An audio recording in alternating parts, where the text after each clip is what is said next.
the chapter 2 nature of radiation and matter here. So we know that all the metals they are made up of electrons here. So that is the combination of electron they makes a metals here. Then the question arises whether we can remove the electron from the metal surface or not here. So the answer is yes here.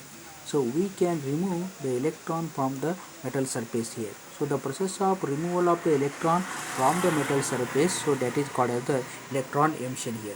More systematically we can define as the liberation of the electron from the metal surface is called as the electron emission here. So this is the definition of the electron emission here. Next, to remove the electron from the metal surface, we have to supply the energy here.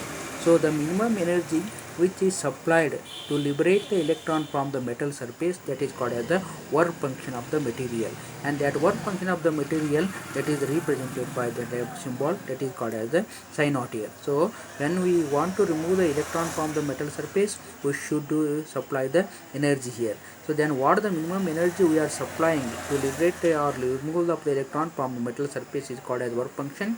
That work function is denoted by the psi naught here, and this work function is measured in terms of electron volt here. So EV is nothing but that is the SI unit of the work function here. So now we are going to define this 1 electron volt here.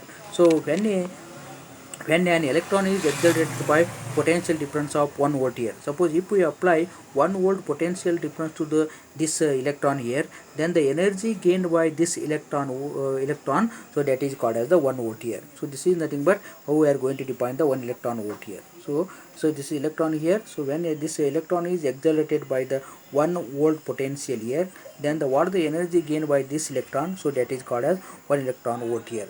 And this to convert here 1 electron into joule here, so this is 1 electron volt equal to 1.6092 into 10 raised to minus 19 joule. So this is the conversion here. So now this work function we are defined here. So this work function is not same for all the material. So this work function, it depends upon the property of the metal, and it also depends upon the nature of the surface here. So these are the two factors which are deciding the work function of this material here.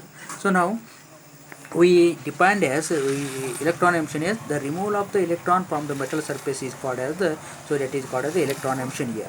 So depending upon how we are removing the electron emissions are classified into three types here. One is called as the thermoionic emission, another one is called as the field emission, third one is called as the photoelectric emission here. So in all these three type of the emissions here, then what we are doing, we are removing the electron here. So only thing is how we have different ways we have, that is applying, so that is called as the thermonic emission. So in case of thermonic emission, we are liberating the electron or we are removing the electron by heating the surface here. So such type of emission is called as the thermoionic emission here. So the liberation or removal of the electron from the heating surface is called as the thermoionic emission here. Then the second type of field emission here. So by applying the strong electric field, if the electrons are pulled out from the metal surface, then that is called as the field emission here. So field emission is nothing but it is a process of removal or liberation of the electron by applying the strong electric field. So that is called as the field emission here. So then the third type of is called as the photoelectric emission here. So in case of photoelectric emission, when light falls on these metals here, the electrons are coming out here, so that is called as the photoelectric emission here. So when light of suitable frequency falls on the metals here, the electrons are coming out here, electrons are liberated, that is called as the photoelectric emission here. So if the electrons are removed by the heating the surface here, then that is called as the thermoionic emission here. If the electrons are liberated or removed by applying the strong electric field here, then that is called as the field emission here. So if the electrons are removed by allowing the metal surface to the light here, then the emission of the electron takes place, then that is called as the photoelectric emission here. Now this electric emission or photoelectric emission, that is observed, so that is explained by this three scientists here. How the electrons are removed, that is explained by the scientists here. The first scientist to observe this electron emission was the Heinrich Hertz here. So in 1887 he first found the photoelectric effect here. So according to this Hertz, what he said that when the light falls on the metals here, the electrons are which are near to the surface of the metal, they gain the energy here. when they gain sufficient energy, they come out here. So when they gain sufficient energy, they come out here. So this is nothing but this is the region behind the electron emission, electron removal here. So that is the explanation given by the Hertz here. So what Hertz says that when the light falls on the metal surface here, the electron near the metal surface absorb the this light here. After acquiring the sufficient energy, they come out here. So this is the observation given by the Heinrich Hertz here. Next, another scientist, Leonard. So he explained photoelectric effect like this here. So he has taken one evacuated glass tube here. So this is the evacuated glass tube having a side window to allow the light here. So at one side he picks the emitter plate, and in front of the emitter plate they place in the cathode. Both emitter plate and cathode, they are placed in the evacuated glass tube here. He connected the micro emitter and the battery here. So when ultraviolet light falls on the metal here, then what happens here? The pointer in the micro emitter, it shows the deflection. He says that there is a current here, and this current is because of the radiation, because of the electrons which are emitted by the emitter plate here. When ultraviolet radiation falls on the emitter plate, electrons are released here. So these electrons are collected by the cathode. Because of this, we are getting the current here. So when ultraviolet radiation falls here, it is only possible here. So he says that, so this is the region beyond the, that is nothing but that is the photoelectric effect.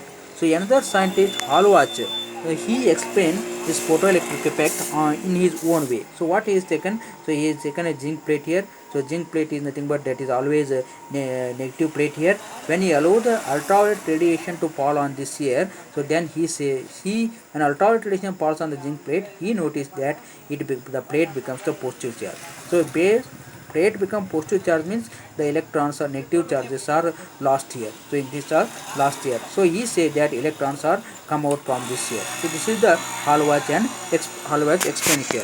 Then all these three explanation, Hallwach, Leonard and Hertz explanation, all these three explanation, they say that when the light falls on this here, the electrons are emitted here. So that is called as the photoelectric effect here. But Hallwach and we know that light consists of many frequencies here, and all the frequency falls here, the electron photoelectric effect is not possible here. So their observation, they say that Hallwach and Leonard, they show that electronic emission is not possible with all the frequency of the light. It is only possible with some minimum frequency here. That minimum frequency needed to exhibit the photoelectric effect, so that is called as the threshold frequency. So we are going to define this threshold frequency as nothing but that is the minimum frequency which is nothing but that is required for the photoelectric emission here. Then further they say that, so this minimum frequency, so it depends upon the minimum frequency, it depends upon the nature of the material here. So that frequency depends upon the nature of the material. So different materials they are showing photoelectric effect for different frequency here. That means the frequency is not same for the all the material here. So they are given list here. So some of the material like zinc, cadmium, magnesium, etc., they exhibit photoelectric effect only when ultraviolet light falls on this material. When ultraviolet light falls on zinc and cadmium and magnesium, they show the photoelectric effect here. So if other than the ultraviolet light falls on zinc, cadmium, magnesium, they do not show the photoelectric effect here. So next they are also given the list of another material. So that is they are given the alkali metal. So alkali metal like that such as lithium, sodium, potassium, cesium, they shows the photoelectric effect when they exposed to the visible light here. When light, simple visible light, when light falls on the lithium, sodium, potassium, cesium, the electrons are coming out or they are showing the photoelectric effect here. So then finally zinc, cadmium, magnesium, sodium, potassium, cesium, they show the photoelectric effect here. So the material or the metals which shows the substance which shows the photoelectric effect, they are called as the photosensitive substance here. The material or substance which exhibit photoelectric effect, and that substance is called as the photosensitive substance here. So finally after these experiments, they conclude that when light of suitable frequency falls on the metal surface here, the electrons absorb this energy, and because of this they come out from the metal surface, and finally this is nothing but that is the photoelectric effect. So this is how photoelectric effect is explained.